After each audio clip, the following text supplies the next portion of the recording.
Bonjour tout le monde, on se retrouve cette semaine pour une autre capsule orthopédagogique. On va aller travailler ensemble la lecture, le lien entre les phrases, la description des personnages. Tout ça autour d'une enquête, comme tu as pu remarquer, j'aime les énigmes, j'aime les devinettes et ça se poursuit dans le même thème. On va aller faire des portraits robots.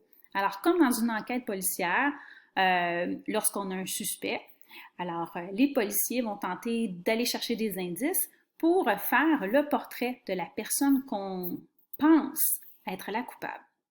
Alors, je t'invite à prendre à côté de toi une feuille et un crayon. Puis, avec les indices que je vais te donner, essaie de dessiner le portrait robot de notre personnage.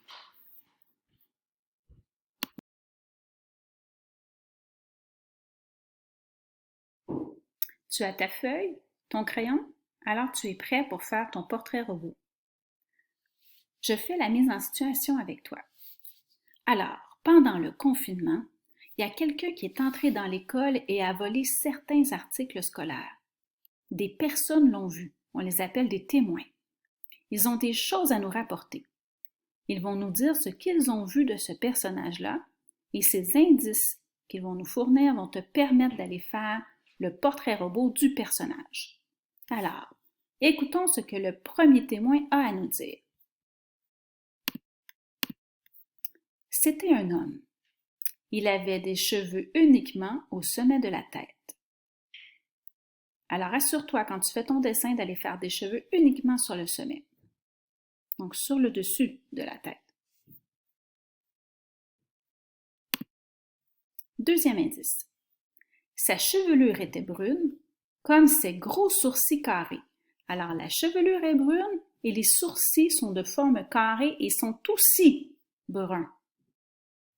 Tu peux aller ajouter ces indices-là. On poursuit avec le troisième témoin. Qu'est-ce qu'il a à nous dire? Il avait une cicatrice sur la joue et son chandail était bleu ou peut-être gris.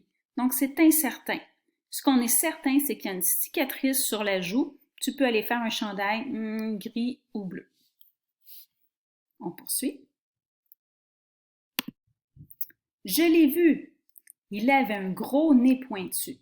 Donc, assure-toi d'aller bien identifier un nez qui prend de la place dans son portrait robot, dans son visage. Et il est pointu, c'est pas un nez rond, d'accord? Ensuite, dernier indice.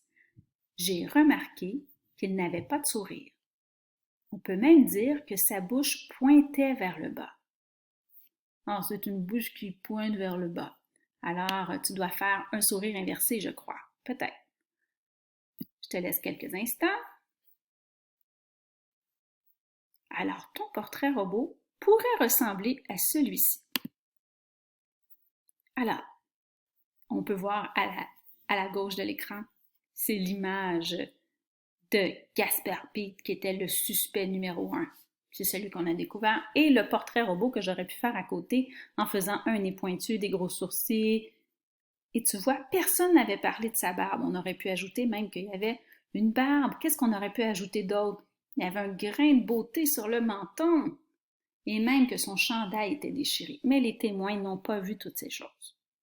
Alors, maintenant que tu as compris un peu ce que c'est un portrait robot, je t'amène à venir faire un jeu sur mon site préféré qui est logicieléducatif.fr. Sur ce site, il y a le jeu Portrait robot. À cet endroit, on va te donner des indices pour que tu puisses aller construire des portraits robots. Donc, il va être important que tu lis bien les phrases pour bien comprendre le sens pour ensuite aller former les portraits robots. Alors, je t'y amène tout de suite.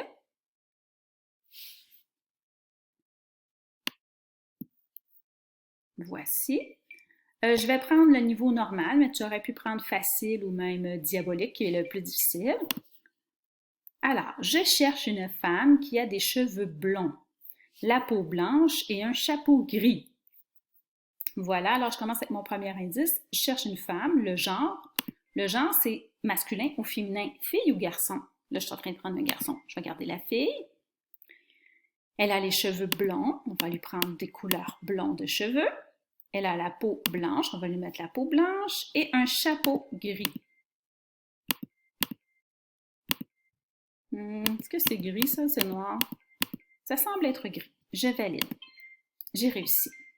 Alors, tu pourras aller essayer tous les niveaux. Alors, ce niveau-là était quand même assez facile. Si tu vas dans le niveau diabolique, tu vas voir qu'il va y avoir des phrases négatives et tu vas pouvoir aller changer des nez, des lunettes, des bouches. Ça va être de plus en plus dur, plus tu montes de niveau. Alors, je te souhaite beaucoup de plaisir pour aller travailler le sens des phrases avec des portraits robots. Puis, je te dis à la semaine prochaine.